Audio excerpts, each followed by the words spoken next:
my name is Landon Simpson, and this is the Kinesiology 220 for splinting an injury and moving an injured victim. We have what appears to be an injured patient who has a sprained ankle. First, what we're going to do is check for CSM after getting their consent, of course. Hey Julie, is it okay if I assess you? Yeah. Okay. We're going to check for circulation, sensation, and movement. It appears that she has a pulse.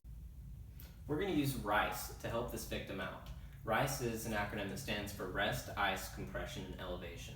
Currently, in her circumstance, she only has access to elevation off the ground, so we're just going to move her leg off the ground and prop it onto this pillow. For a splint for a simple fracture on the ankle, what we're going to use is a U-shaped object. Currently, the only thing she has available to her is a pillow, so we're going to wrap it in a U-shaped manner around her leg and then fasten it with, currently she just has 3 belts available to her, so that's what we're going to use today. Julie, this may hurt, okay?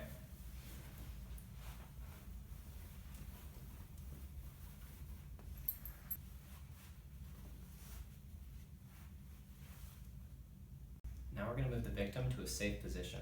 So whenever moving a victim, particularly with an ankle fracture, you're going to want to remember to pull them in the direction of the vertical axis of their body to keep their spinal cord safe. So Julie, I'm going to just pull out your hands like that, and I'm going to pull you out the door, okay?